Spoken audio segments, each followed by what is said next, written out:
George Levy. It's about the Palestinian city in the cinema from the 70s until now. And then we will end. The final speech will be for Natasha Aruri. It's titled Takhayal, Dialogues and Resistance.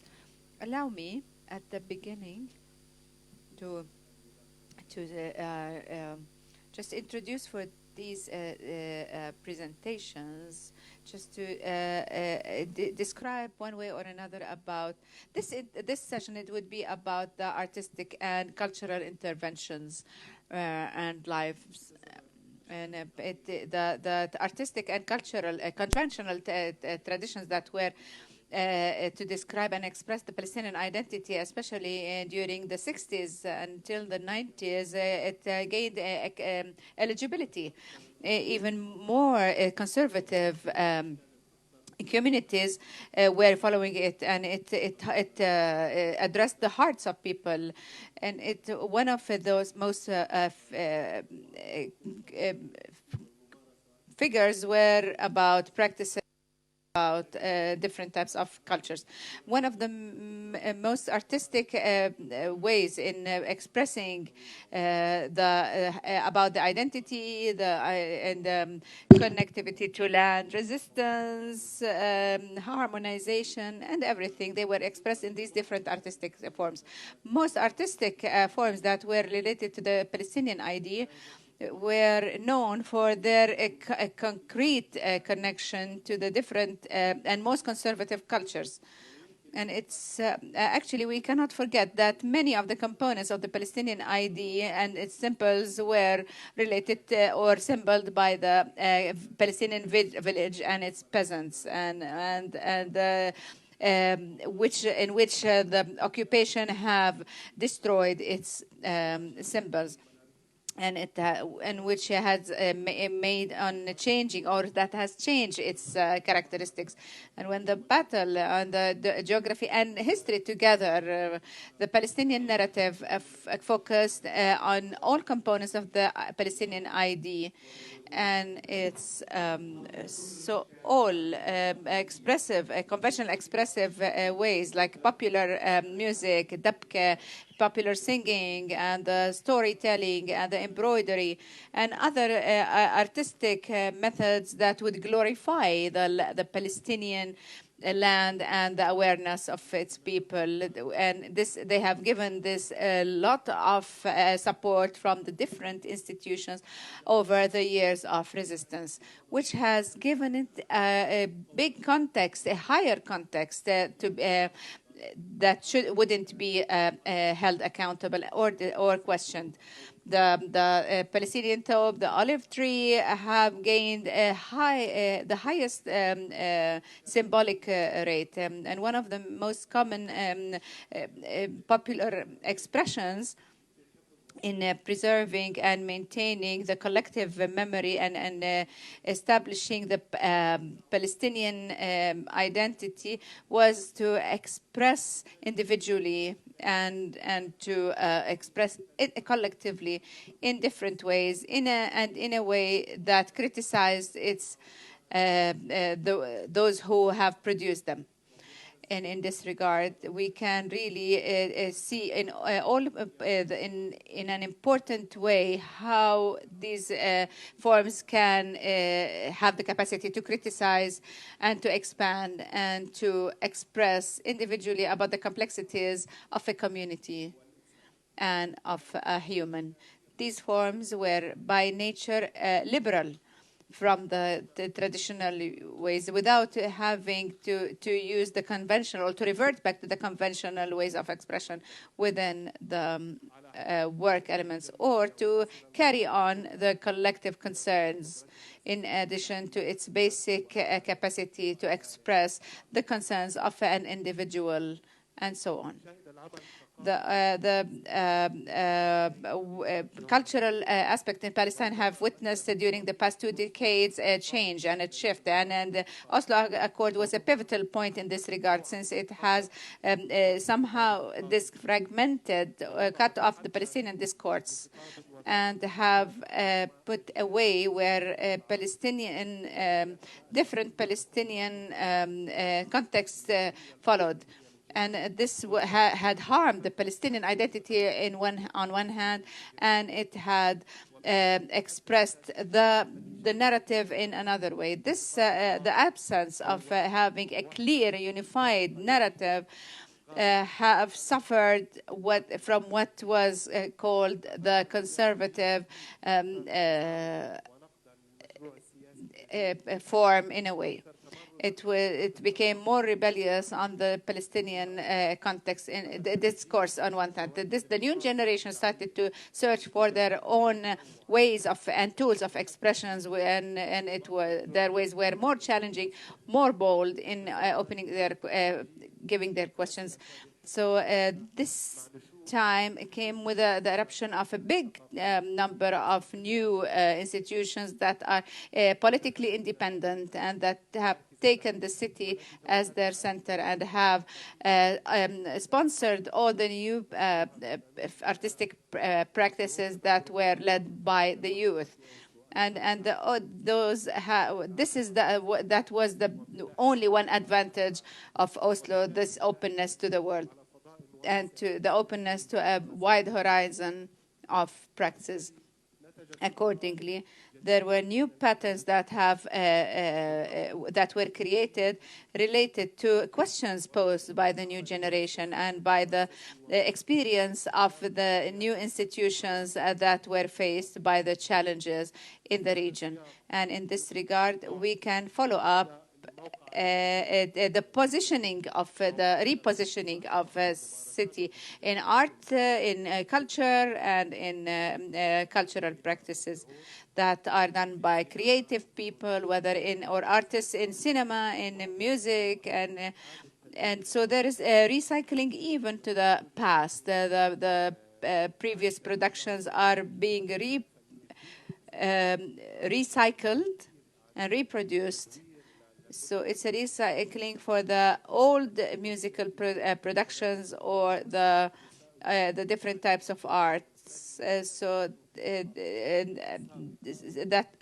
the types of arts that were produced in previous times, in previous eras, are now being reproduced and recycled. That would be in line with the current approach and modernization. So these are two different entries about the position of the city in the Palestinian art and the position of a city in the production of Palestinian culture. So that was only an introduction. We will start now, just due to technical reasons. We'll give each of the presenters 20 minutes. We'll start with Nader Jalal. Nader will present a highlight about a documented highlight about the professional shift in culture in the past century, the role of Palestinian musicians in the Arab music. Nader has been active for more than 10 years, giving his whole time for researching the roots of this Palestinian musical shift, and in highlighting the original musicians, bringing them into light. Nader Jalal is specialized in music. He has founded Nawa in 2010. He works. He's a researcher and has productions, musical productions. and a number of exhibitions and festivals. He has worked at the Ministry of Culture, and now the floor is yours, Nader. Good evening. It seems that it's like we're having a nap after lunch, because for the coming 4 hours, we're going to discuss music in Palestine. What I will present now are some of the findings that of the research that NOAA has conducted in collecting the musical Palestinian music from the diaspora and from musicians in the diaspora since the start of the last century until Nakba year 1948, and the role of these musicians in the music scape, and the role of producers and directors during that era in Latin America and in other countries of the world. And in order not to prolong this introduction, and Mahmoud not to stop me, I wrote some accents, and I do like the subject very much, so I don't want to forget myself in prolonging this lecture. It's titled "Our Missing Voices." This is the title of my lecture, and this picture is a title for the presentation that I will give. This is Mary Akkawi, the picture of Mary Akkawi. It is a discourse by itself, and this smile and this. So it is like an opening. She was an exceptional artist. Mary Akkawi,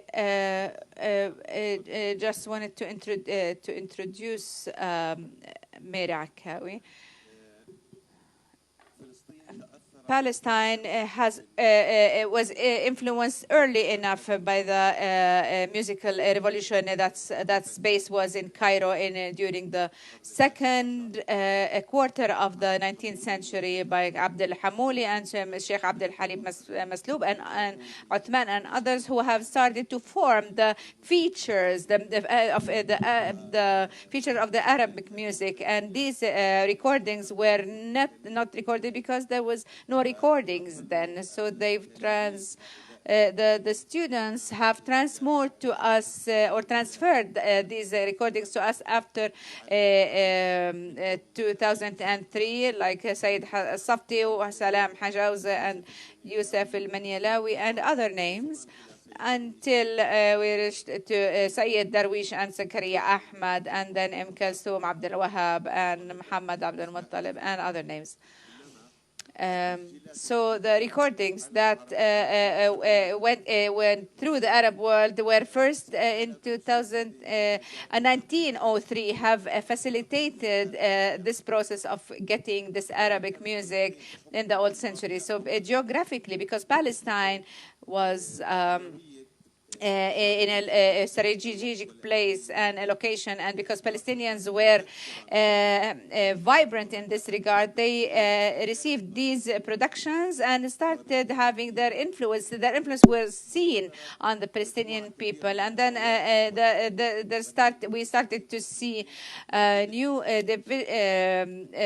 faces that started to record these music. So there were three elements that influenced the start of the musical culture, and I'm talking about classical music and not folkloric music. There are many expressions in folkloric music, and Palestinian people are known for their folkloric expressions even before Christ and or before they're born until there is different mawal, tarwida, dance, different shapes. But what I mean is the civil, professional music like muashah and verse that need a city to be produced. It needs a studio and musicians and professional music players.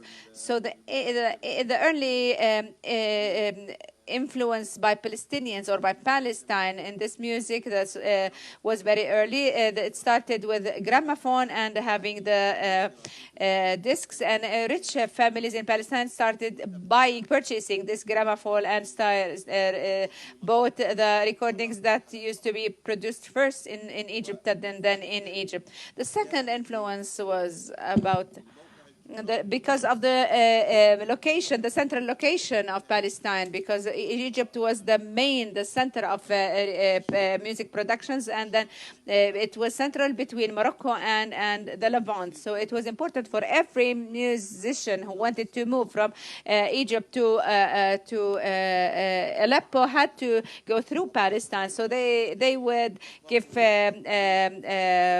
concerts, and many of them stayed in the main cities like in Jerusalem, Haifa, Jaffa, and even Tiberias.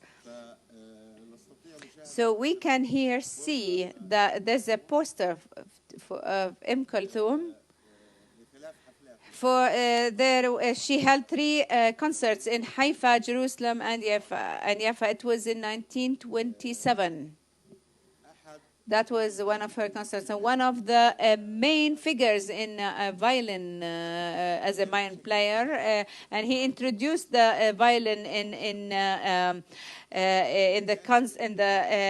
Arab orchestra or the Palestinian orchestra was Antoine Sawa. He was from Aleppo. And so there was this influence from 3 sides. So it was the gramophone, it was the location and the travels of the musicians, and the radio. The radio of Cairo. It played a very central role, and this had led to the start of professional recordings in Palestine early enough. And here I would like to say something. When we say that the professional recordings have started 1903 to the Arab world, I'm gonna put an old recording for you. It was expected to have been recorded 1903 or 1907, or between 1907 and 1910. So it's noted that in 1906 and 1907, a recording started to be done in Palestine, and this is something very notable. Out of these recordings we can listen, or from these recordings, and because we're after lunch and we said now you need a nap, so I'm going to put you a piece of Ahmad al-Sheikh, Ahmad al-Hifawi.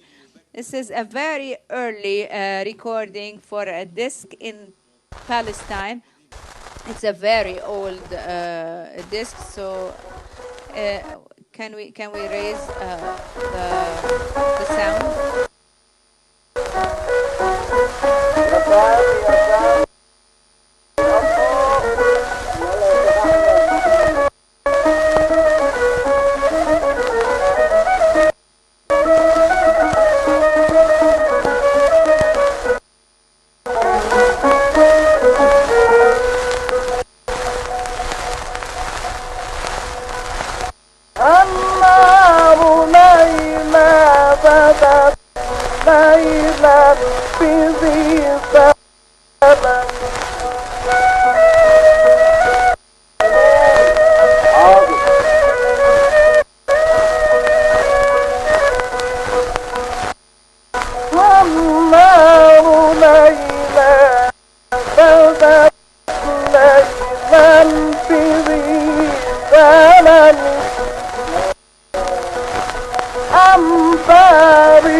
Why do we expect that this was recorded between 1906 or 1910?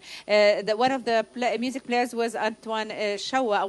Antoine Sawa died in 1913. So these recordings must have been done before 1913. There was also a small orchestra that accompanied Ahmad al-Sheikh. We can listen to somebody else. It was a higher level of accompaniment. It's a bit clearer. We expect that this was recorded at the start of the 20th, the 20th of last century.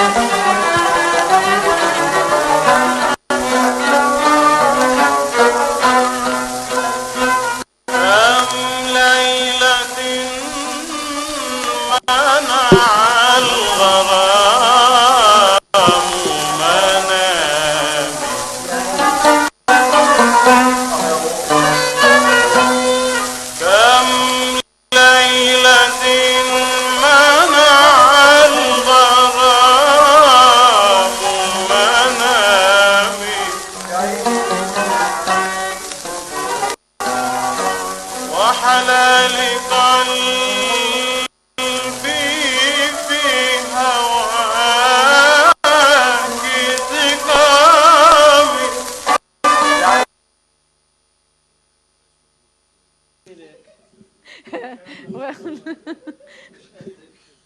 so the technicality of even all the techniques of the recording, even it's more advanced than the first disc. And so production wasn't only limited to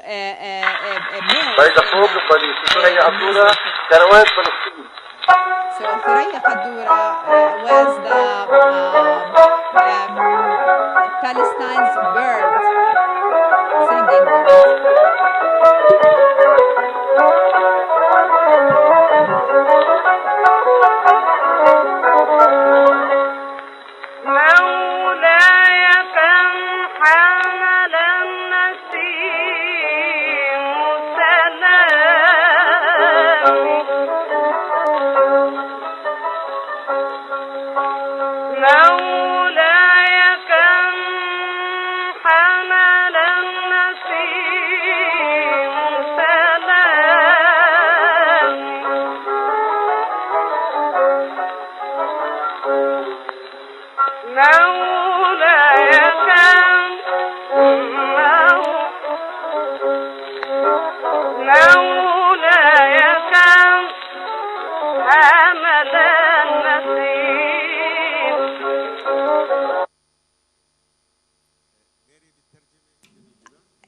ايش بدك اغني معهم؟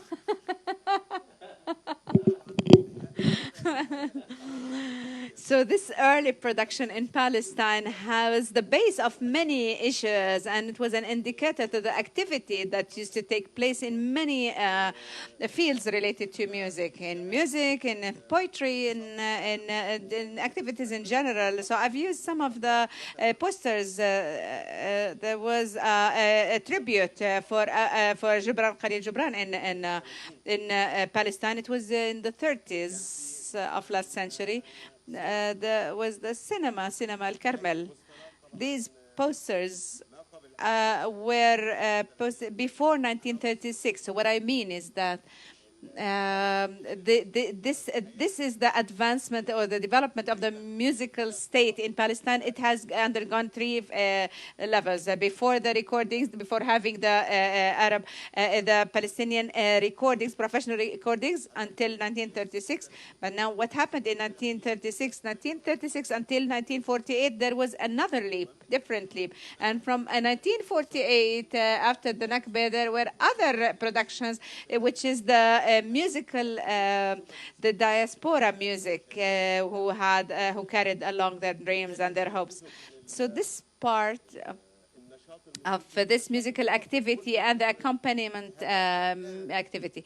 This is an advertisement for a gramophone sales, which indicates that there were requests to purchase gramophones. In 1936, there were 50,000 gramophones in Palestine. It was owned by rich families, but then it became common in cafes and in common areas. So Palestinians became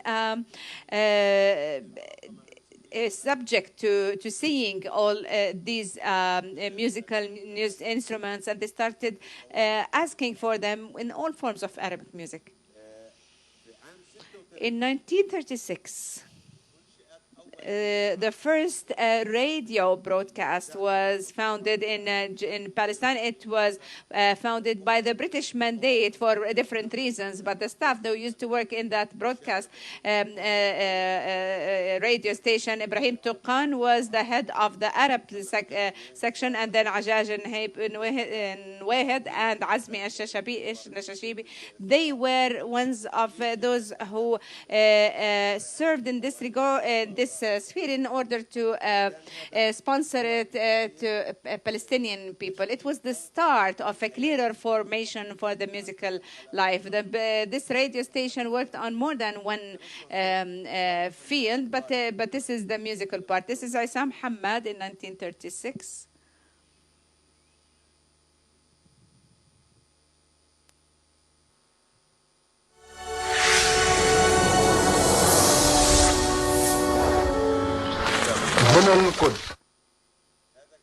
So that was the launch of the broadcasting station. This is the building of the station in 1936, and now it's occupied by the Israeli radio station. So the launch of the 1936, and then after 6 months in 1940, after 6 years, 1941, there was another broadcast station in Jaffa, have recruited musicians from Arab countries like Egypt, Sudan, Iraq, Syria, and Lebanon. So these are just models. It's a number of musicians. It's a number of musicians who have contributed in the establishment of these two broadcasting stations, like Mary Akkawi, Muhammad Ghazi. We will talk about him later. And Artin Santurji, Rouhi Khammash, Madeleine Akkawi, Raja, Halim Al-Rumi, and there's also a number of anchors and presenters like Ghanem Al-Dajani, Fatma Bouderi, and another musician, Riyad Al-Bandak. And from the Arab world,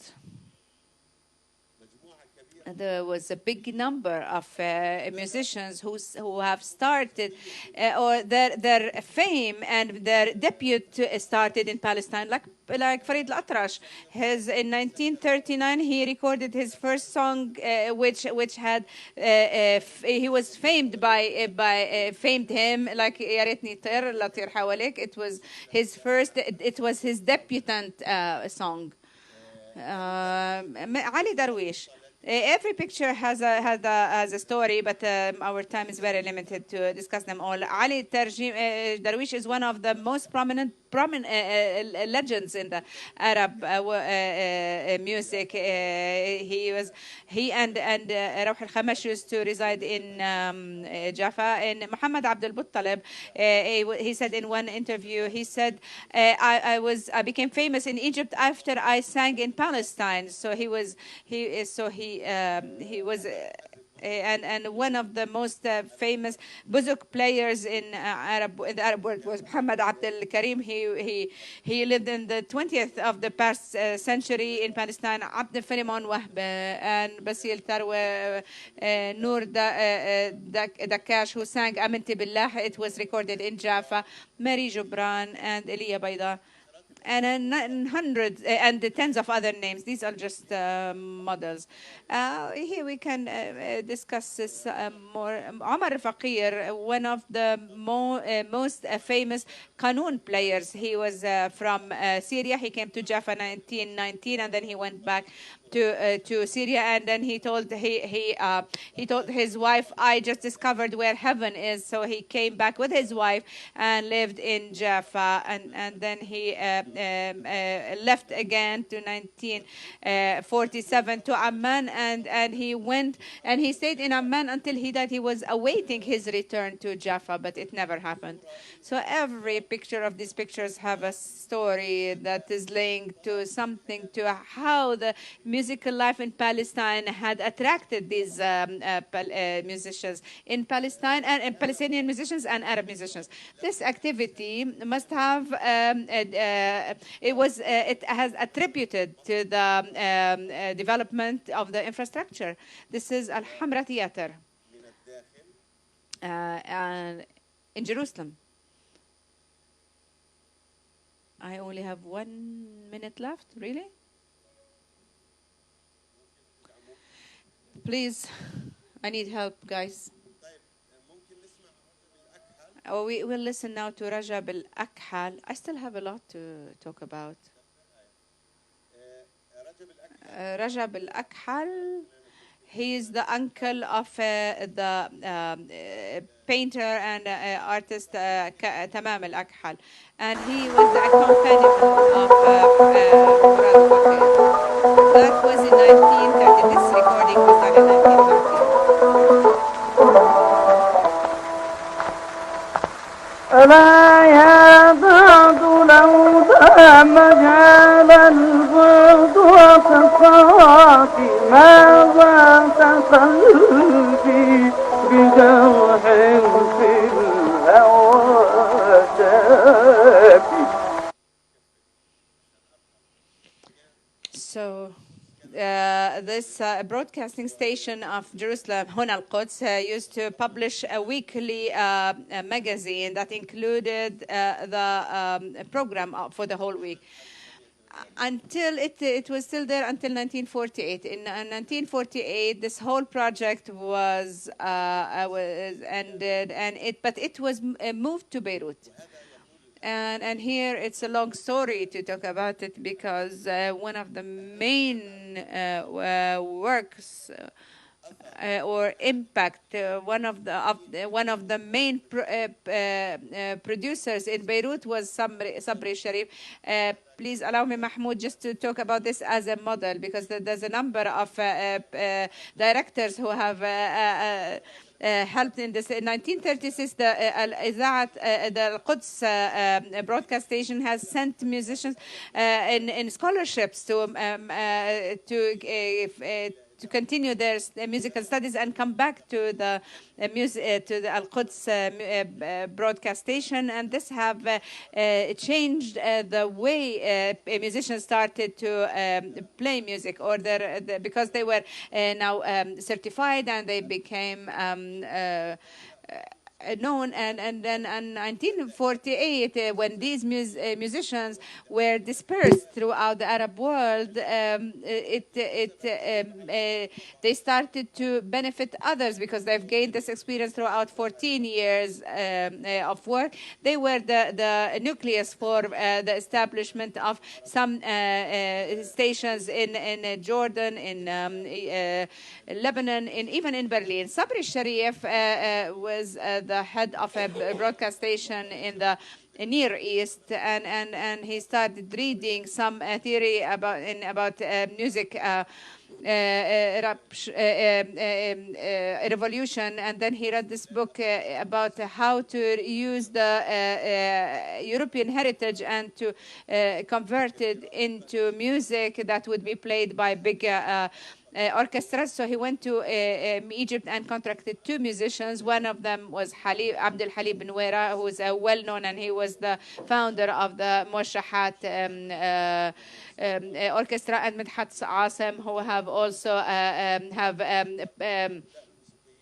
was the author of some folkloric and popular music. He founded a theater that would host groups of dance music, dance groups, and then the team of the Near East have moved to Cyprus, and at the start of the 50s, he was and a number of musicians moved with Sabri Sharif, moved to Cyprus, and then they founded the base of the musicians, the well-known musicians, Baqlouq, Sharif, and many of the prominent musicians in Lebanon were the students of these musicians, like Kamel Qustandi, who has introduced the advertisement to the Arab world. So Sabri Sharif, one of its colleagues, Halim al-Rumi, Naomi was his colleague. He told him about 2 musicians in Beirut who can help you out in finishing up this theater that you have started in Palestine. So he contracted Asi and Mahmoud al-Rahbani to establish a musical theater, or to start to invest the folkloric music to transform it into by using the new technology and to convert it into using the modern music. And in 1956, the whole staff of the Near East staff have resigned and moved back to Beirut. And Sabri al-Sharif had started the Nights of Baalbek festivals, headed by Asi, and Feiruz started to be discovered then, and he was a first-class singer, Muhammad Rajab. And so Sabri Sharif and the producer and the director and the director of Rahbani institution remained with them until the mid-70s.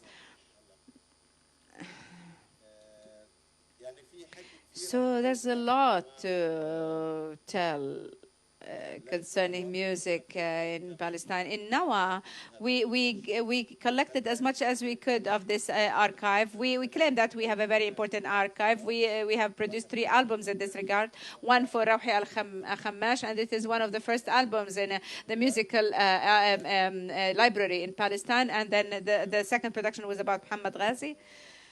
And the third was for 3 Palestinian musics, Rawhi al-Khammash. And the second was Abdel Karim Qazmouz from Akar, and Riyad al-Bandak. And I could have put you a small excerpt of one of these musics. Can I? Just a small piece.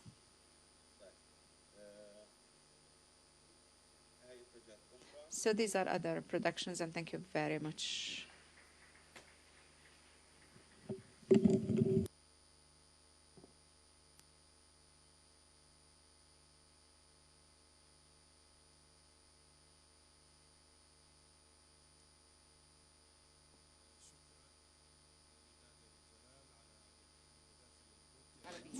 Thanks a lot for this enjoyable presentation. I'm sorry for having to stop it, but maybe during time questions we can give chance for Nader to add more.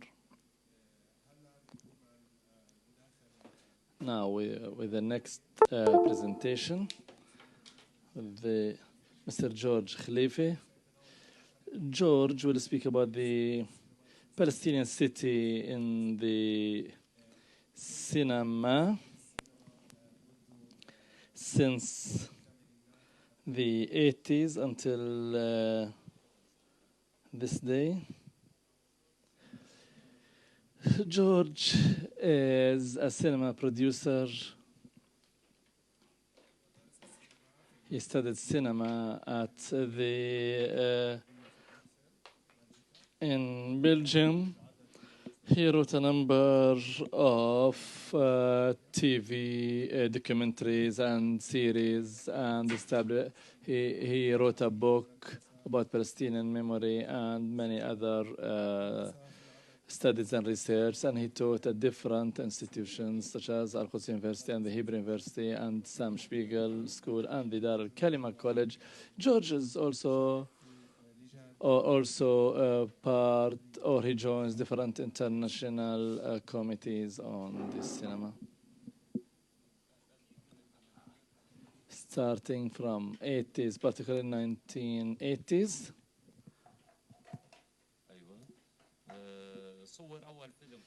The first full Palestinian film was shot in Palestine by Mr. Shalil Khalifi. Pages from Rich Memory, how it was known. This is an indication to moving the cinema focus to the homeland before it was in Beirut, and moving the cinema action to the individual scenarists, but now before that was in organizations.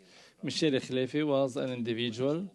They were born and raised in the homeland, and so They were on cultural crossroads.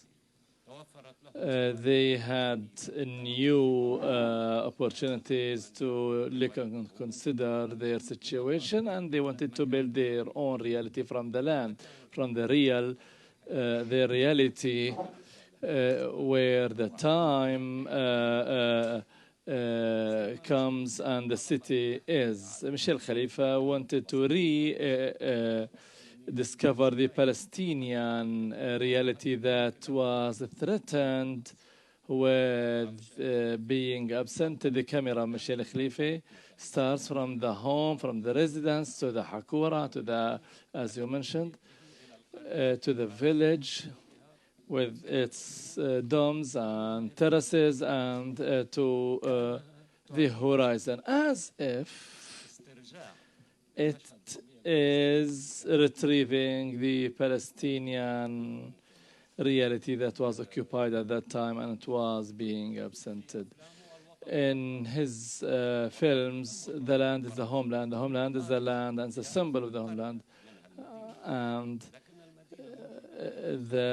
but the city has always been there. It is not everything.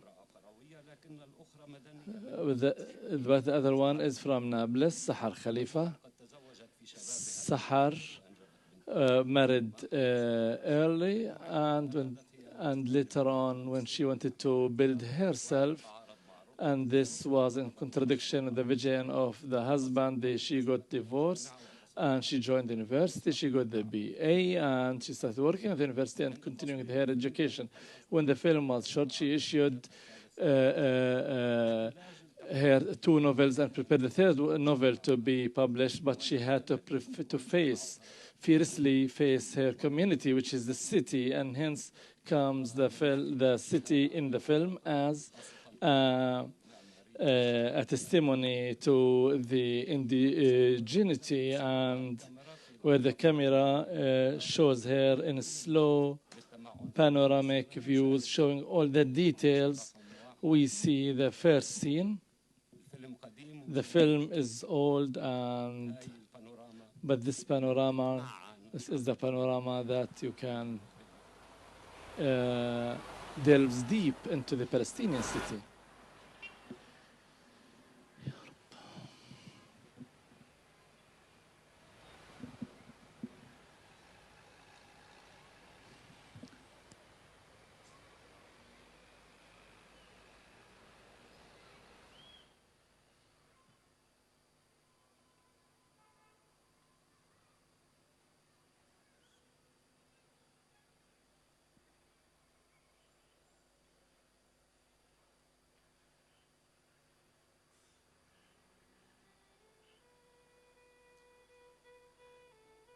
It's just without any music, and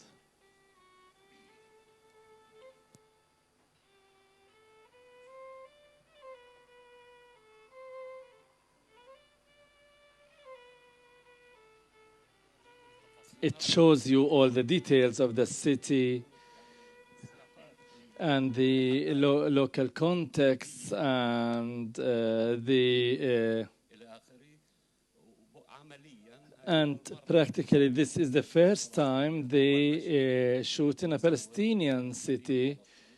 They show a Palestinian city with a Palestinian producer. Yes, the first shot by a Palestinian producer.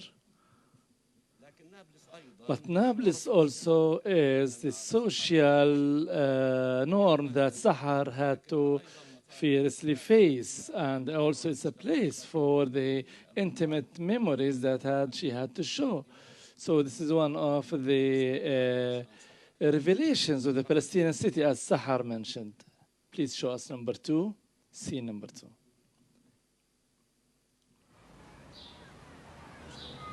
Here we have audio. نابلس غريبة. Nablus بس is بتنحب. strange, but you like it. You love Nablus. وبتألم. And it makes you feel safe. مستحيل الوحدة في نابلس تنسى إنها أنثى. It's impossible for a مش قادرة female حتى to أتذكر Nablus to الحد الفاصل forget بين that she's a female. I cannot even remember the difference between my childhood and teenage. They mixed together. Even when I was a child, I was treated like a teenage girl.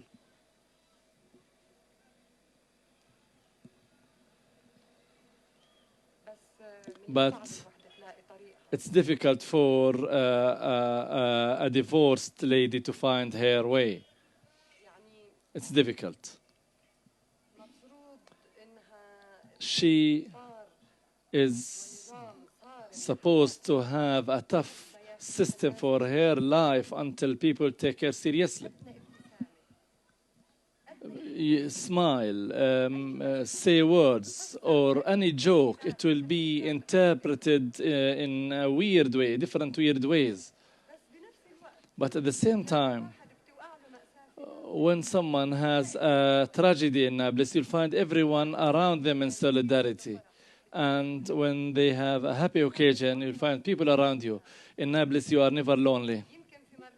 Sometimes you feel bothered. Many times I felt that I was not alone. Many times you want to be alone. Nablus does not give you that chance to be alone.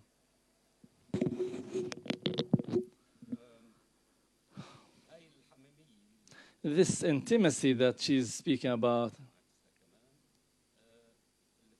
and she speaks about its opposition, it's in Old Nablus. We see it in the same film in a rich way, in a scene that shows the roads, the neighborhoods as safe, intimate, and pacifying and safe for children, free of cars at that time. We can see at the start some girls playing with the rope or jumping with the rope. Then we see the city in a situation that is not perfect, but again, they go to the old city in the cinema until then. Please show us scene number 3, please.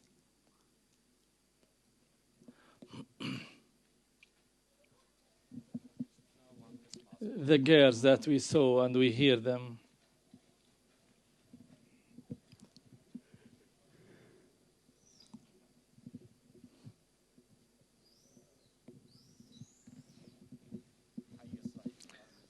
The neighborhood is safe, but the space is complicated by itself.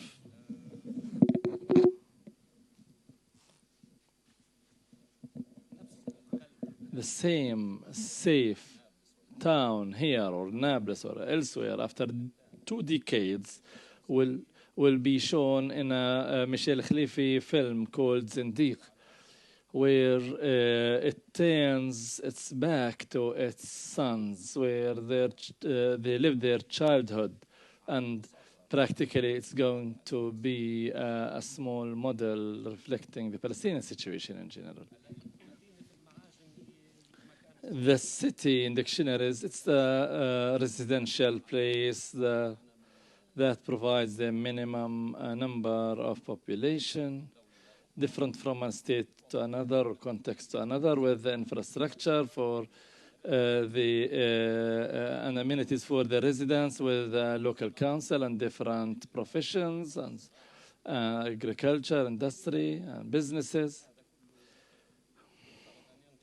All of that is supposed to produce a social or a living standard where the middle class lives there with less control of the conservative class, and more is the legal aspect and more individual freedom. So you have a vibrant society supposed to be in the city. The conditions for the first part, the infrastructure and so forth, are there in the Palestinian cities, but in the second part, the social fabric in the cinema is poor. So in Yafa it was closer to it, but Al-Nakba came, and Yafa was marginalized somehow. Instead of turning into a metropole, it became part of Tel Aviv. And the other cities had to face marginalization, subjugation, and siege. The city became the ghetto city. that is the where Suleiman is watching, and this is showing his last film. The Ghetto City is that place that has different balances from the old life, but the modern life intrudes this form like in a form of a car and shakes its balance so that individuals are not accepting others, and so you have that nervousness. And as we see in the new film, memories from the record of absence. Let's see this.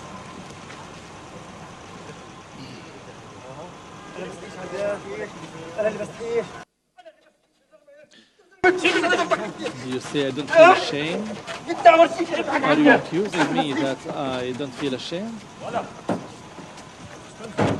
Come here. Are you accusing me that I don't feel ashamed? Two guys are fighting, yelling at each other, accusing each other that the other does not feel ashamed. He's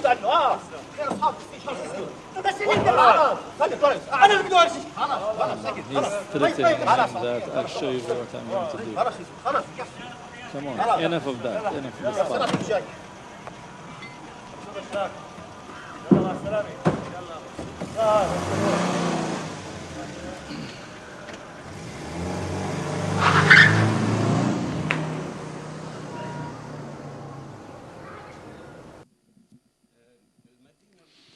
The ghetto city, deprived of economic,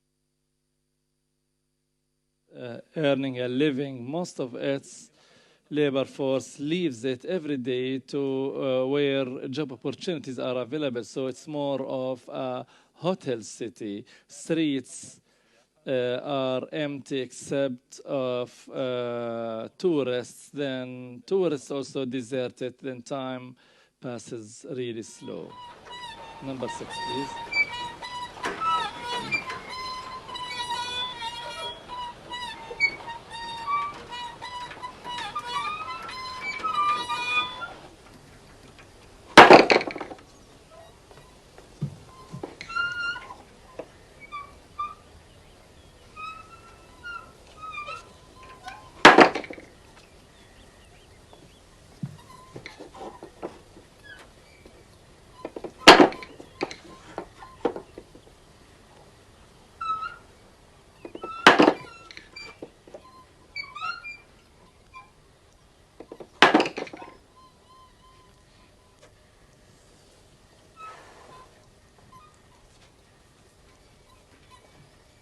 A souvenir shop with a piece that keeps falling off the shelf, and the salesman repeats setting them up again and again.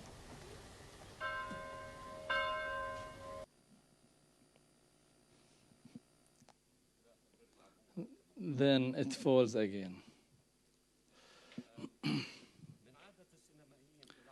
Cinemas, they show the place in wide shots as we saw in Nablus. Then they select the best corners that show the city. This is true for the natural scenes, but Ilyas Suleiman in post-modernity, he shows it from the personal perspective. It is a perspective that gives out that moment of serenity and peace in the city. Number 7, please.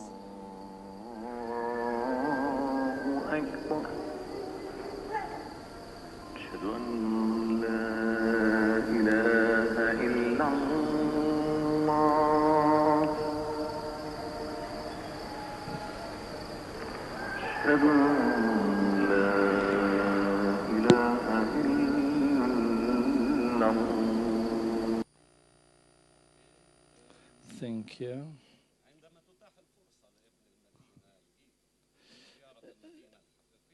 When there's a chance to visit for the ghetto person to visit the real city, then he finds himself in a place where he finds himself same.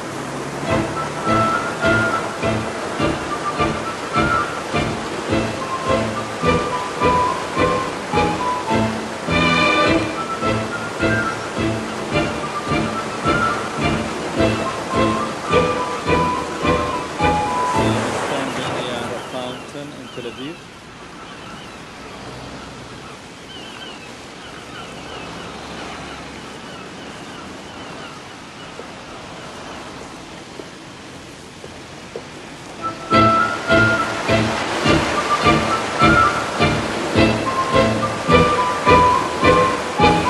A dancing fountain to the music.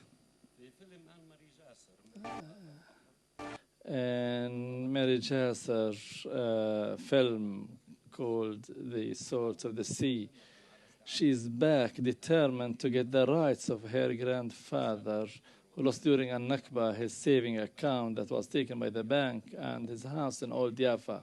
In her search for allies, she finds youths from the city camp. But the city itself, we see it in scenes such as the owner of a house who puts conditions to lease her house to the lady, or a senior officer telling her that he's unable to help her.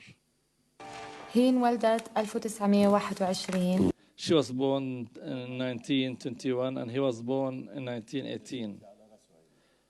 Great. But do you have a Palestinian issued birth certificate? Do you have any relative from the West Bank? Not in Gaza, not from Gaza either? Then from where you are? Here you cannot get a passport nor a residence. They were born here in Palestine. It's written here, Jaffa, Palestine. It is clear. But we cannot issue passports on the grounds of these documents. Who prevents this? It's our agreement with the Israelis.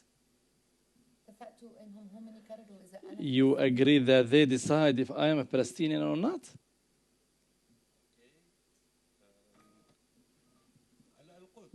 Now, Jerusalem is a city, isn't it?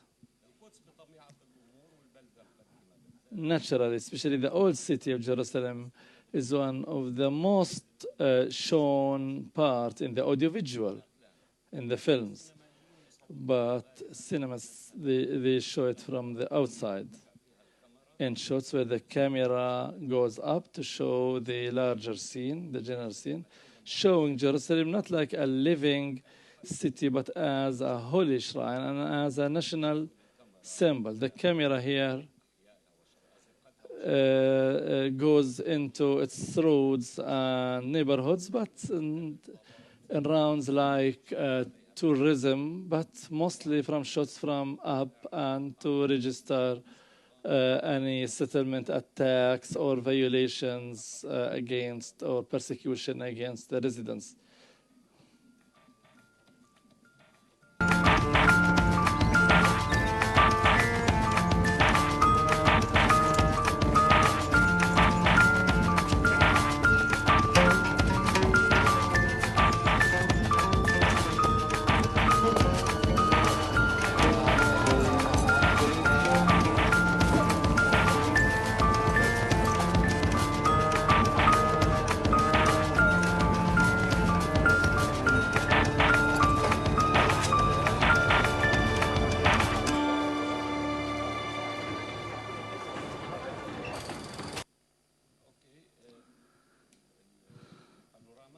The panoramas they shoot for the old city. I'm speaking about the famous panorama from up the Mount of Olives, and at the start is Al-Aqsa Mosque, and it was shot several times, turning it into something that there is a pressure and this cliche on the in the scenarists, but each of them, they try to overcome this nature. Mary Jasser, I have only we couldn't have time to show the scene. She shows Jerusalem with the happiness of she and two of her friends. They disguise as Jews in Jewish customs, and they enter Jerusalem and they start shooting in West Jerusalem, and in East Jerusalem they go to the same place on Mount of Olives, but Mary Jasser, in order to get rid of this cliche pressure, she takes a selfie between them and Jerusalem.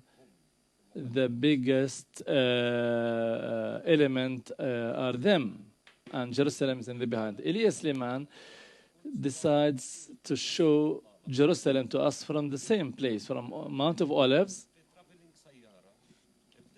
but in a traveling car descending from Mount of Olives to the valley below. And as you will see now, since they are taking the descending road, you see that panorama, but this time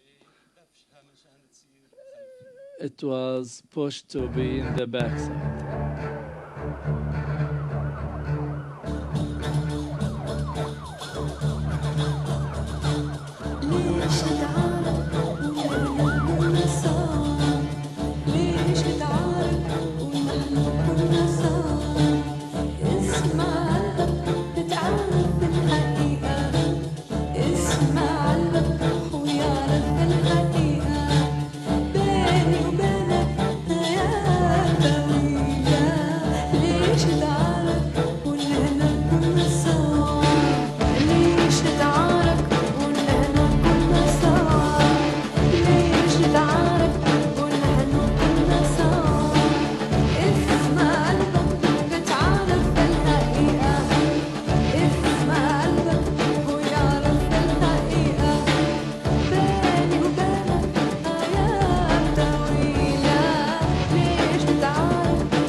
What Elias Riemann has done here reflected the things that used to be in the forefront of the photograph, taking it to the back side. Imagine a Shakespeare scene that something is written in Denmark or to be or not to be, and to give it to an actor who at the end he tells him, okay, get lost, there's something that is written in the Kingdom of Denmark.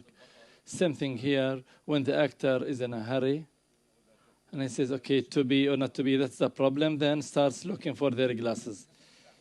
Practically, he's doing the same thing, Elias Liman and this photograph, in this film. But the films, they show the city, as we said, symbols and shrines, but not as a social fabric. They rarely select their characters from the old city, but mostly they focus on the national interests. But there is an exception of a film that was done by a group of people. It was not that great film to be part of the. It's called the Jerusalem Arus al-Quds, or the Jerusalem Bride, by Sahra Derbas. They themselves, boys and girls from Jerusalem, in cooperation with Sahra, they speak about a group of Jerusalem, young men and women trying to challenge poverty, settlement, and drugs. At the end, the city that could be a model. Can we or no time? I said I need 8 minutes. 3 minutes. You can show one last thing, please. Then let's get back to this city that is a safe childhood heaven. The Nazareth, who Michel Khlefi, who showed his city, where he returns to find as something changed, the gangs everywhere. It is not safe anymore, neither for men or for women. Let's show number 12, please. Good.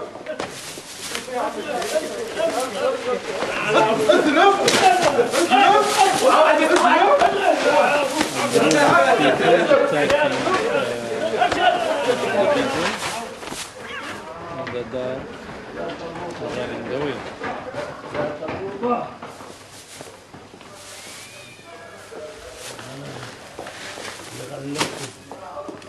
شو بدك فيت التالي؟ يا عم ساعدني مش مساعد من حدا انا.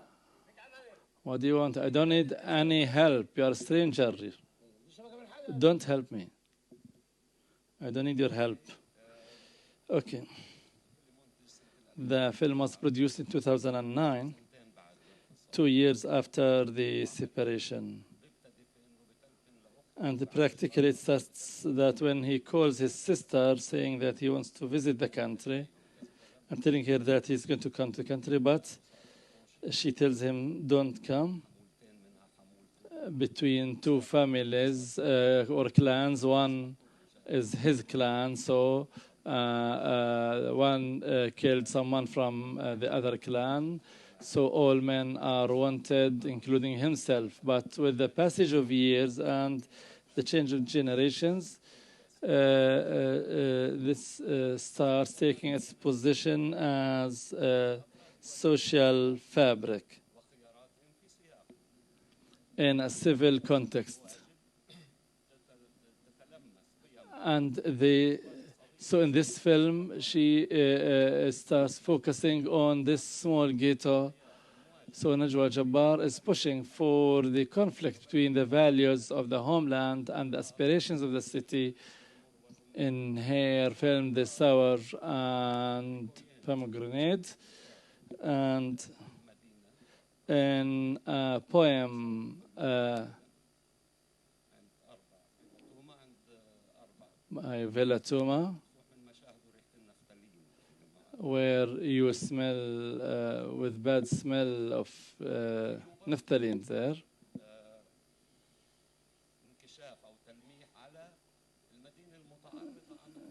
And it shows or it links to the city that is exposed to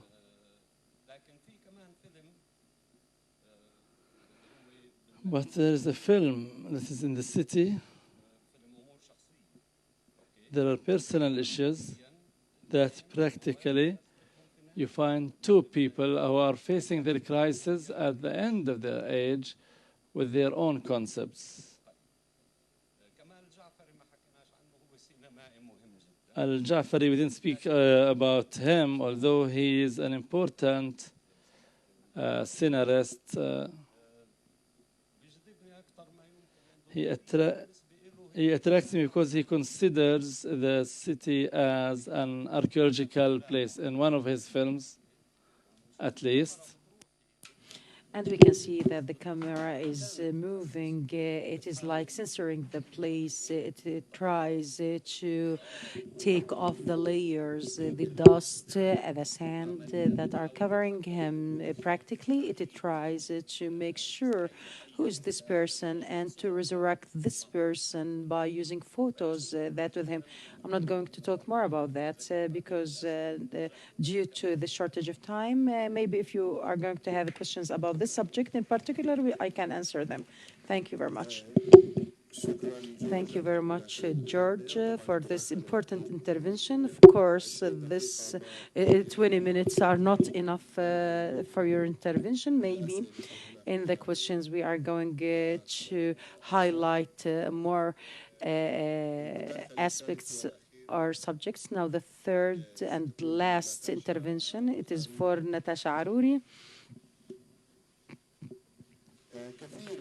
Many if the artistic works in the previous decades are interested in the past and reproducing the past in a new way, many of the contemporary artistic works are occupied by the future. Lots of artists and writers are occupied by the future, similar to the same as the present, like Horani, for example, has lots of projects or productions that perceive the future after 50 years, as well as Lamita Sarsour, science fiction, Khalil Rabah, and others in this framework.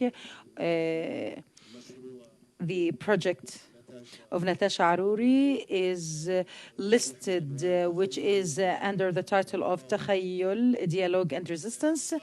Natasha is going to demonstrate the process of producing this project. It is an electronic magazine, similar to electronic magazine, and also Sahar Qawasmi was part of the launching team or initiating team. It is the first initiative to launch this type of a project of electronic website, and of course it collects lots of components and it demonstrates collective and individual imaginary projects that demonstrate the humans in the past, the present, and the future. Now Natasha Arouri is establishing member and chairman of this website, Urbana. And Urbana is a group that is interested in designing research in this field. She is a researcher at Berlin University. She addresses lots of aspects in relation to these fields, as well as she is a dean for human. I'm sorry, I shifted to other person. She is a visiting instructor in Dessau architecture in Haut University in Germany. The floor is yours, Natasha. Thank you. As Mahmoud mentioned, this project is in partnership between me and Sahar. Sahar is among you. When we address the Palestinian cities, we have to be a little bit imaginary. From one angle, as it showed yesterday, we are in need for imagination to make our reality closer to be understood or to be accepted in two ways.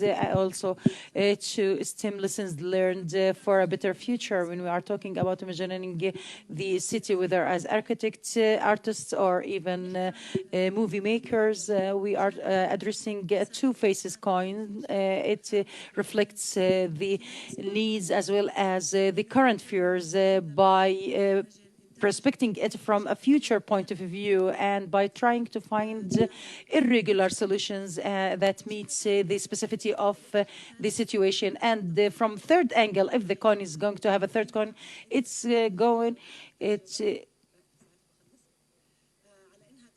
is as perceiving the development activities that will create a space for forgiveness, a legitimate forgiveness that is acceptable at social, political, as well as individual level. This framework of tolerance and forgiveness, this is going to create dialogue if we are going to enter this kind of a space. We know that nowadays a critical dialogue, rational, constructive, that it aims to have solutions. It should be based on a different base ground. And here we should remind ourselves that the intimate relationship between capital and the administration. This is a global situation which actually sits the key factors in this process for its own benefit. So when we are addressing the changing of tracks and how to reform the Palestinian cities in order to grant justice and equality at all levels, we are in it is a necessary to address necessity to address the balance of powers from capital. It's stemmed its power from the money itself, and so the others are the other party is stemming its power from the critical mass, from mobilization, as it showed, collective mobilization, like what we encounter in Lebanon, Iraq, and other countries, which is countering the government with its failure. And this is, of course, relies on mobilization and advocacy and unifying the slogans and others in the face of the other party. Concerning the just space ecology in the cities, this is a specificity related to Palestinian city. And the question now, how to shift this question to the street in order to create this mass for transformation. Me and Sahar and other enough number of our friends, we've been discussing this issue for several years, and one of them is to share visions and imaginations in order to create the tools for creating the city that shows the relation between the daily actions and encountering to the government and the powers and the authorities, and then move it to other layer and other space, and also allow the other people to understand this relation in order to be a tool for mobilization. Creating this relation, it needs engagement, and this cannot be achieved without the interference of law institutions, rights institutions, and civil society organizations. And Luay Qassis, our friend, when he tried to explain my father's point of view, when he used to explain it to one of his friends, and my father used to say that Einstein will not face a problem in explaining his difficult theories if he used the right words. And I think that is that is the secret. We can make this mobilization if we use the right words and deliver it in the right way for the right group of people. And this is why we thought to have or to create this virtual space for the people, to engage people and to encourage them to participate in this type of transformation and extend to the local governments and the unsatisfaction of the failure, and not as what my colleague mentioned, saying no is not enough. So linking this unsatisfaction in accompany with raising solutions. So imagine it is a space that gathered the colonization, occupation, and with the dispositioning of the Palestinians' internal dispositioning. Beside that, the excluding the Palestinians from the city and devaluing this relation and valuing the other types of relations of the strangers and so on. So imagine it is an experience that we are trying through to return the strength to the small politics and to show that the campus of the strong and forceful politics through the daily small actions, the ideas, discussions, and scientific references that we relied on to launch this website are a lot. I can't share them with you in this conference, and I'm waiting just for their signal just to put an end to my presentation. Now I'm going to talk about the first version that was funded by Stiftum, Heingel Stiftum, and it included 5 short essays that addresses different topics from the city space. We collected some of the literature, visual productions, and also audio productions. Most of these essays are relying on description, and of course, it shares some of the future imaginations and visions for the future. The first one was presented by Mira Idris, and it is related to the transformation of the scene between Birzeit and Jerusalem. Of course, it addresses the mobility through the jungles of buildings and how to control these jungles, and comparing it to the natural scene. And of course, it described this mobility and this movement, and she raised some scenarios from one aspect, and also she addresses the feeling of those people through the change and the transformations. Through her essay, it tries to express the feelings of this movement, and it tries to create a renewable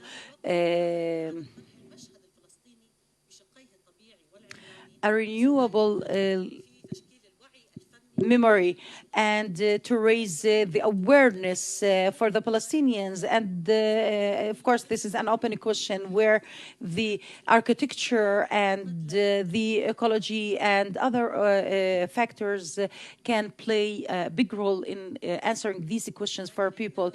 Our memory, collective memory, we can say the selective memory, or maybe a transformation memory, it also depends on different factors, like, for example, nationalization and the reforming of the city, activities like individuals working in official or formal institutions, or investors or individuals who are consumers of this spatial area. And Mira, in this essay, it of course addresses some of interventions of Himet Kohli and others that were raised yesterday in this hall. The second essay was presented by Fina Group, and it is, of course, the failure of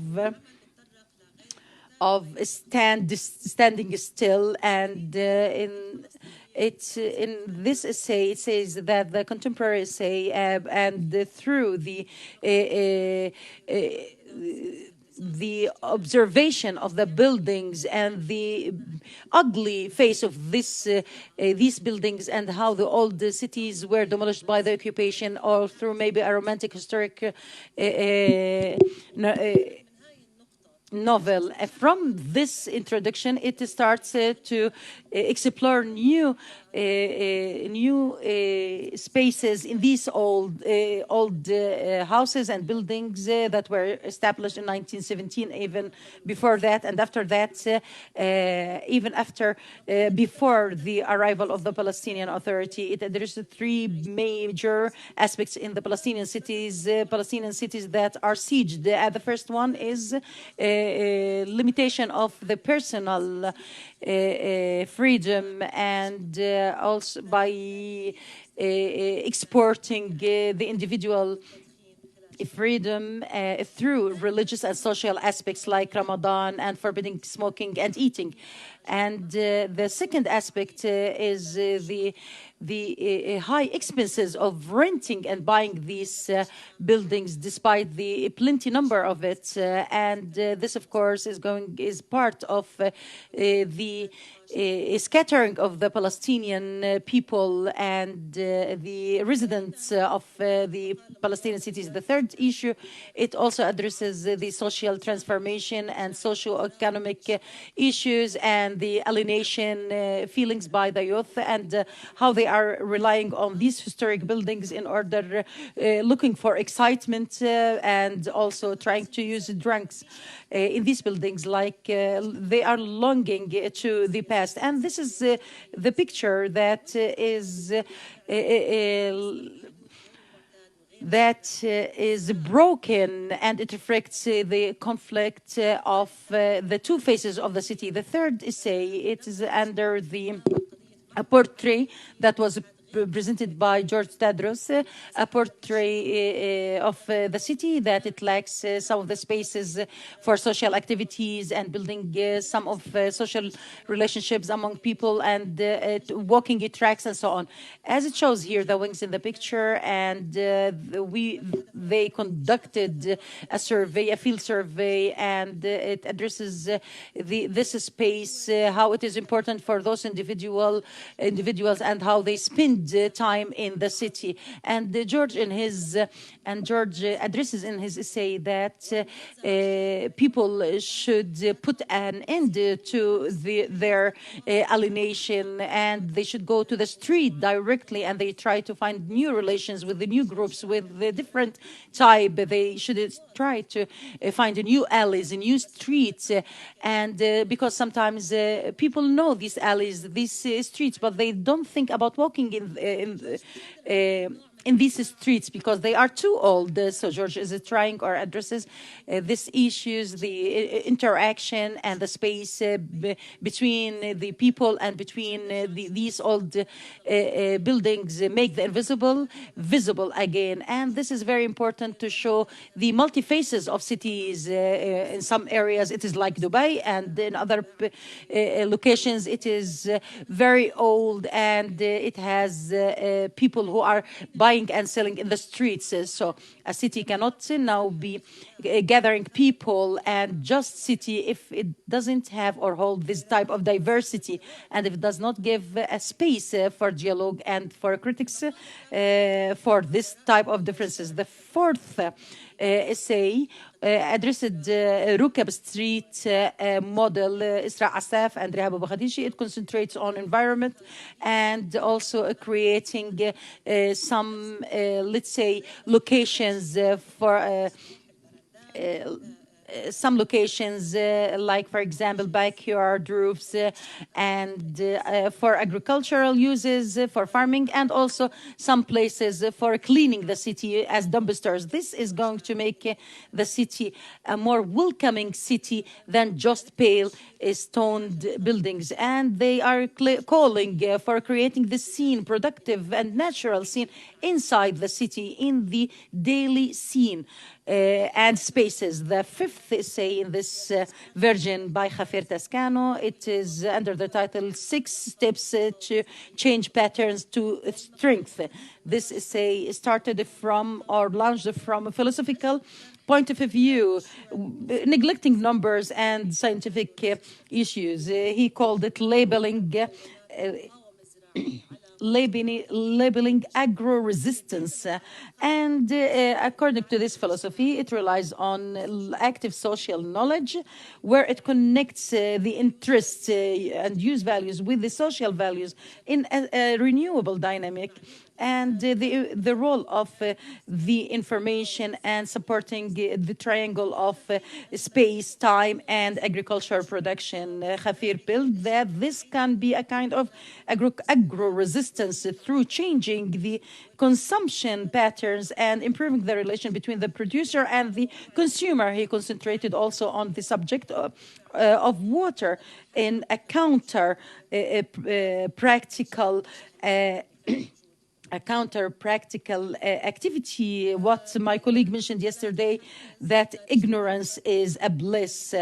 And these are the essays that we installed in our website. We would like to hear from you, your opinions, in order to develop this website and according to the goals of the project. And I would like to extend our gratitude for the Stifting Institution and other colleagues and who helped us in translation to make this project a reality. We wish that in the next months, years, that we are going to be a success project in order to enable this virtual space to achieve its goals by making us more powerful and more active in changing the future in this new liberal space and scope in Palestine. Thank you.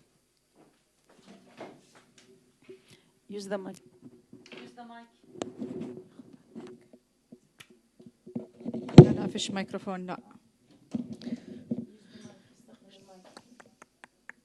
اضوي ميكروفونك يا أخ.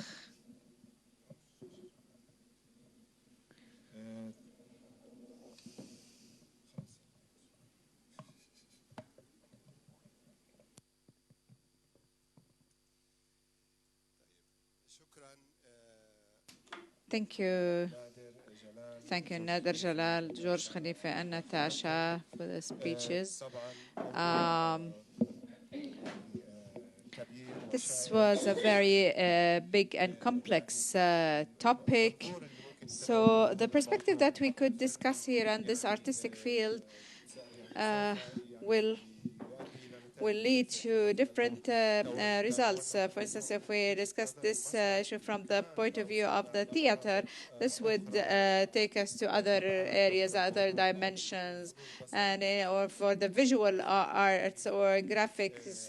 So a city as a place of production and as a subject of art recalls that we maybe to do another conference by itself. So for a time, let's start questions. Rami, microphone. A while ago, I was passing by a Sakakini center and I listened to some music and I found a number of ladies and men, someone who's playing oud, and people there. I've seen them a while ago in Nawa. So I asked that this has a group has left Nawa. My question: how do we justify this fragmentation, the music, this fragmentation in Palestine? Although, as you said at the start of your lecture, about 100 years ago, when there was a nationwide, there was collecting or getting together musicians, but today we see this fragmentation, and I will see this disparity. Music, we have two music conservatories. Nawa has sub-branched, so we see this is repeating itself more and more, other than the political fragmentation. So what justifies this fragmentation of the music movement in Palestine? Let's take all the questions first, and then we'll take the answers. Nader, actually, your presentation was a beautiful one. I wish there was more time, not only 2 hours and not 20 minutes. So we hope we listen to all your lecture. I have a question in my readings about the season of Prophet Robin in Jaffa. There were maybe in summer there would be a gathering of 30 or 50,000 people. It was one of the big festivals in the Middle East. That is why it was considered. And I've seen that it used to attract artists from all around the Arab world, from Lebanon, from Egypt. Have you seen this as one of the main reasons that have activated the cultural life in Palestine? And have you learned that Kulthum was named as the Kawkab al-Sharq because she sang in Jaffa? George, thank you also for this nice introduction. As for the Jafari, there's one of the films of Jafari. It showed the Al-Manshiyah area as a city.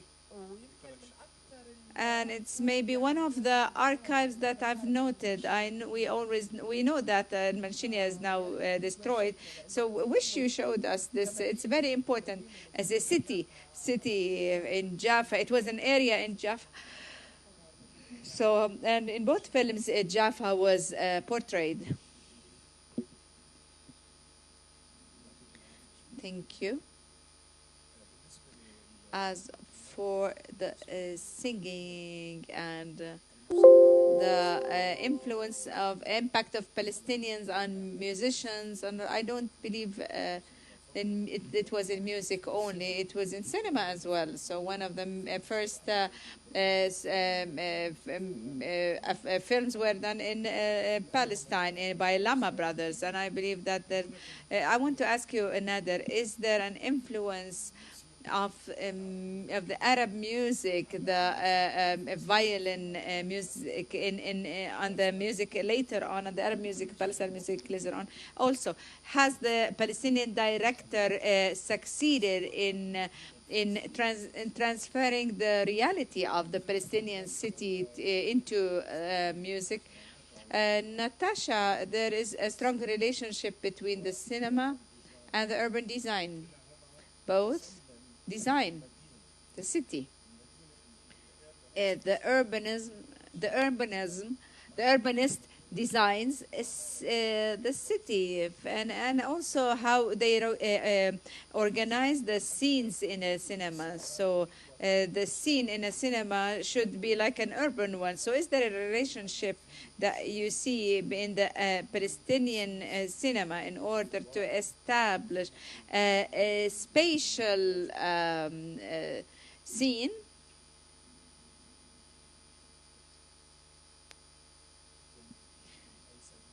Thank you. What I got from Nader is that music has developed in Palestine in the modern era, starting the 20th century, or with the start of the 20th century. So can you please tell us if the Palestinian Arab music was influenced or has impacted other musics that were there in Palestine, other types of music in Palestine, especially that we all know? So I want to know about the advancement of music in Palestine, if it was impacted by other music that was in Palestine from the other European settlements. So this is one. Second, if you know about is there a type of special music that is related to some immigrants, communities, small communities, for instance, African music? You've mentioned that we were influenced by Egyptian music, and it's in Egypt, the north of Africa. So there's a music that in Egypt that now has become part of its national music, which is the Gnawa music. And we all know that there's a number of Africans who have emigrated to Palestine many years ago, but maybe at the start of the 19th century. If these people really had played a role in institutionalizing their music, did they have a role or not?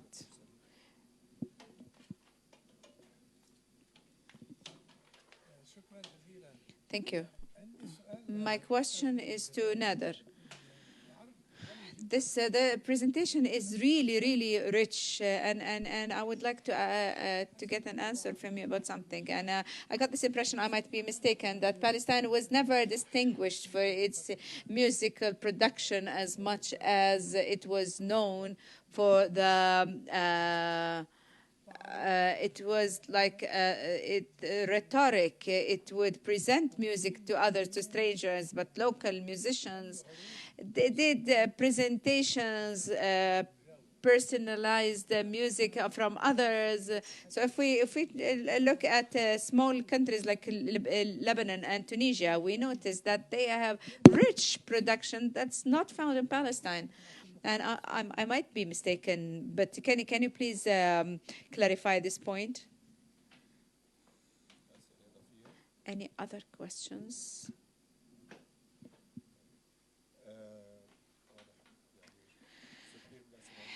So most of the questions were for Nader. So another question: how much did the Oriental music, how much was responding to the challenges that Palestine had undergone, or were they? Was it there? Was it there for the because the Palestine then was under the British occupation, and the Turkish, and then the Ottoman, and then the British. So this music have never carried the identity of a place. So, but my question: can you maybe tell us about more experiences that responded to the situation? Then this music was produced in Palestine. Have carried the identity of the era there. So I hope that you answer in brief, because in 10 minutes we need to conclude. Okay, thank you. At first, I would like to say that this research in NAWA focuses on Arab music and the Arab music production. So during the search fields, there was the chance to find some other music patterns in general, like stereotypes, and in order not to take Rami. What you've seen in Sakakini, it's a program. It's a program. There's no Nawa like an orchestra. It's as for Huna al-Quds program. It has sub-branched into some supporting projects related to the type of music and Yalla Nغني program. It's like a free program to those who love to sing. We provide the Oriental orchestra and a group. There we give them the lyrics and we sing together. We sing for the Sayyid Darwish Sheikh Imam, and then and accordingly more than one center did the same. They were so many musicians like Basel, Maher Shafi, Mahmoud Awad, and then it was like a symptom that was done by followed by others. Something beautiful. It's not like this fragmentation. Even in Nablus, they started forming these singing groups, and this is something beautiful. This is, I think, is an impact. So it has spread out. It wasn't fragmented. That's how I can call it. Dr. Saad. I did not research about this question. I had an idea about the seasons, the festivities, Nabi Saleh, Nabi Rubin, and I think they were established for political reasons, but then it became like a popular festivity or festival. But these musical and artistic practices then in these festivities were folkloric, purely folkloric, because it was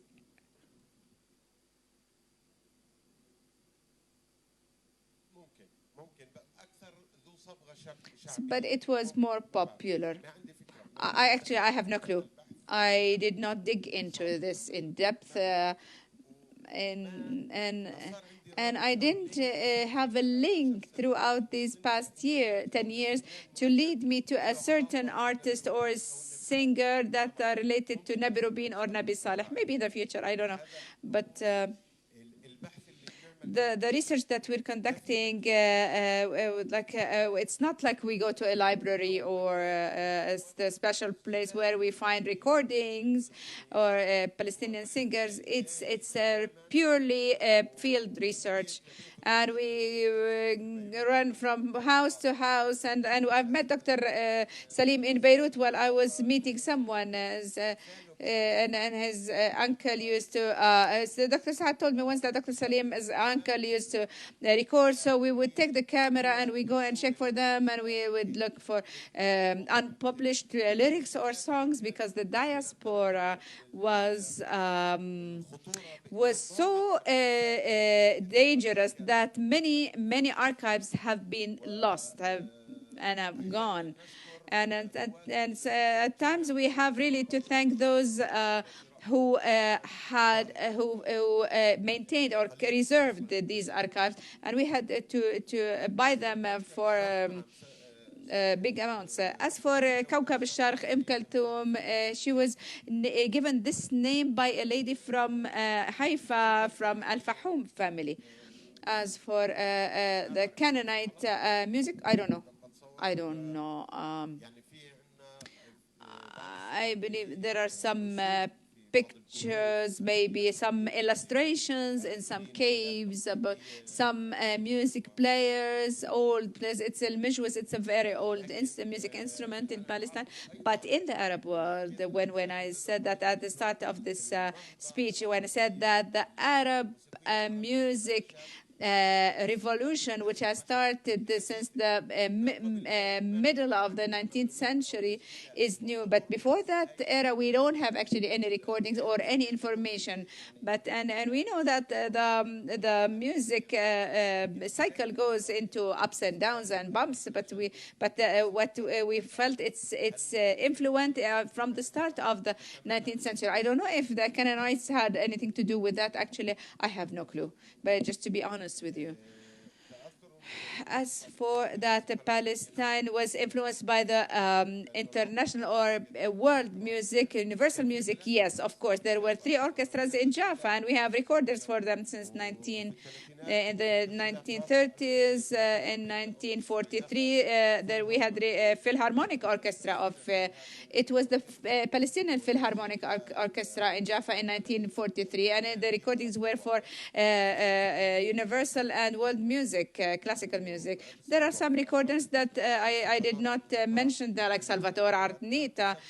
There are songs that haven't been recorded, and also Yusuf Batroni. Yusuf Batroni was specialized in music. He have studied the Yusuf Khasho too. There is, of course, big influence, but I have focused only on the production of music related to the Arab maqam music. Maybe the research, these links had led us to know about some musicians. This is on the one hand. On the other hand, because Edward Said Music Conservatory and Kamanjati and other conservatories, they are focusing on the European musical. So we wanted to bridge the gap in the Arabic maqam music. But this does not mean that we don't collect other types of music and Sufi and other serial and we have. But what is really not known in Palestine is the Palestinian classical music.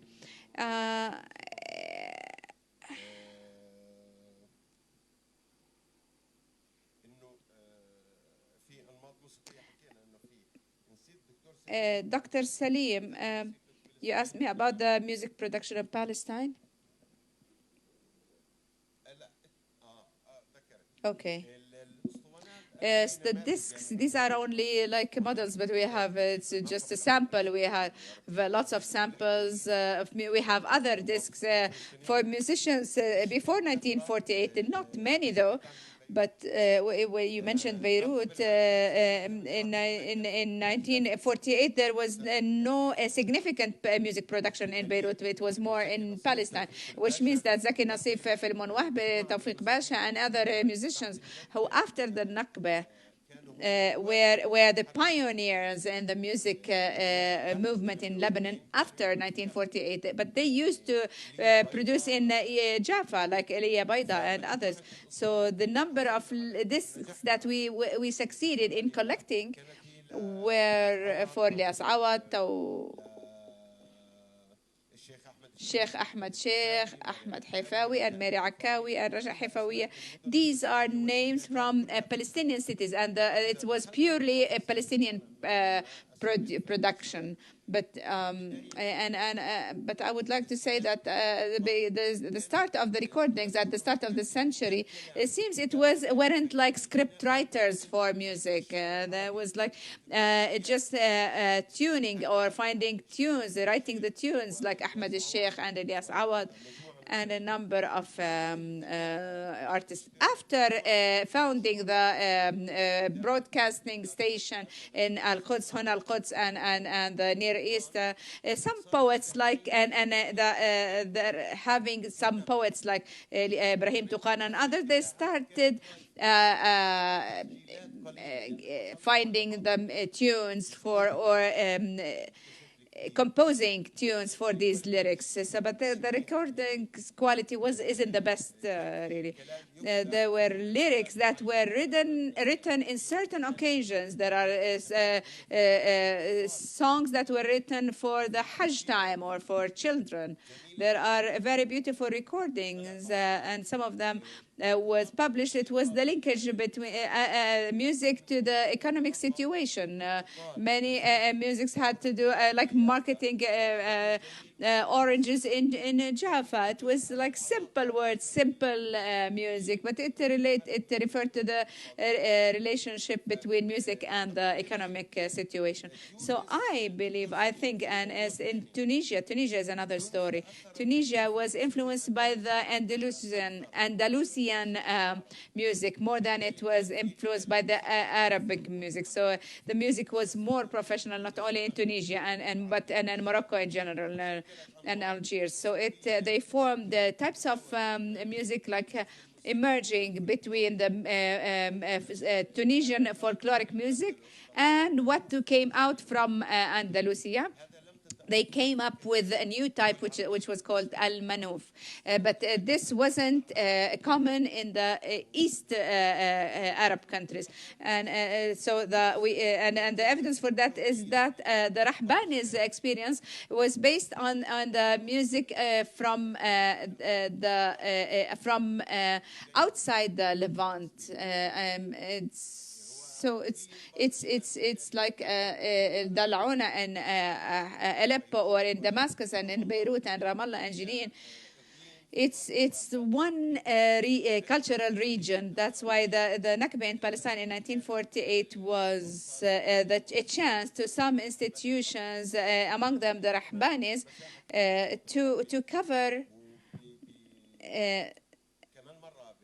and under the supervision of Sabri Sharif and training for Wadi' Jarrar and Bashar Jarrar, who carried along their experience in Jaffa. So we have participants in this experience in Beirut and their testimonies, and we hope we can come up with a film to describe all this.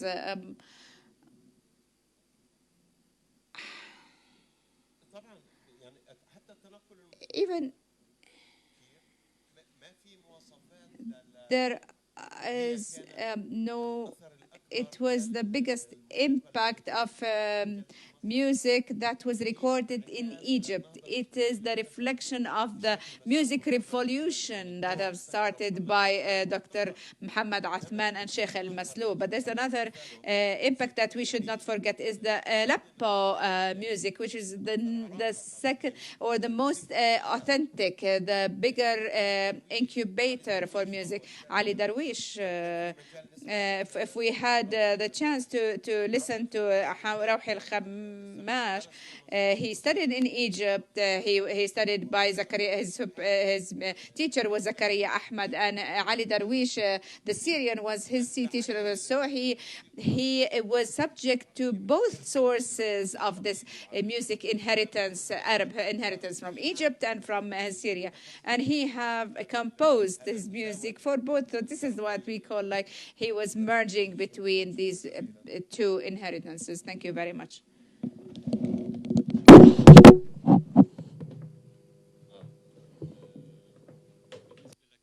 As for Kamal Jafar, the question, in the context of my paper, I didn't find that we need to go take a scene from here or there or a shot here or there. So this can answer his question. There is a complete study for the space. That's why I said this is an archaeological cinema. At the end, there is the archaeology of feelings that was there at that time. So Kamal Jafari, every time he comes, you need to organize a presentation for his films, especially the last one that I haven't seen. My question is, what is the reality of the urban side, how it is reflected? Each of them had their own views. and the reality of urban side or the city takes a limited space as shown in the Palestinian cinema. Maybe it's easier for them to show the camp or the rural side, but more complicated to show the city side. That's why they showed it in the city. That is a development or evolution to the old cities. But there are those who have all their life experience in the city.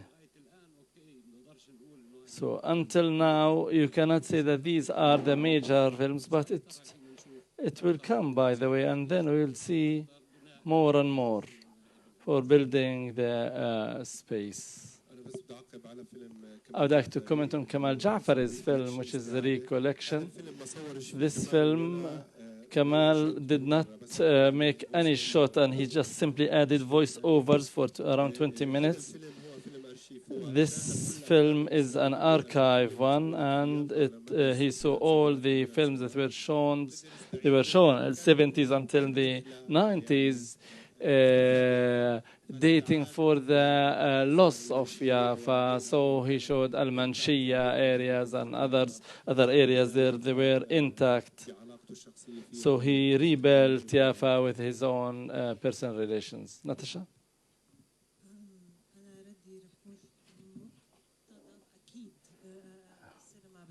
The cinema affects the formation of the reality, but if the Palestinian cinema, I am unaware of the recent contributions, but generally, yes, all the visual material, because it's easier to digest and see. As we said, we don't want complicated articles. We want something that is visual, that can reflect the reality that we might not think of, such as the 21 years of experience through some architects showing that if they can swim in the river in front of their office, but no one is allowed for swimming. So they produced some visual material attracting people, the result of which is that there is a campaign asking the political parties to change the use of the public space in the city. So these short documentaries, the music, the rap, the Palestinian rap. Now there are videos through my younger brother. He's 10 years. I am learning from him about this reality. Different types of spaces in Ramallah that you never thought it exists. And it gives a vision that is contrary to what is shown on the NBC or others about the Dubai reality. It gives a taste. People, they get a taste that is different from what is there in common. Thank you, Natasha. Thanks, George. Thank you for your contributions. I think now there will be a closing remark from the IPS, and so we conclude this way.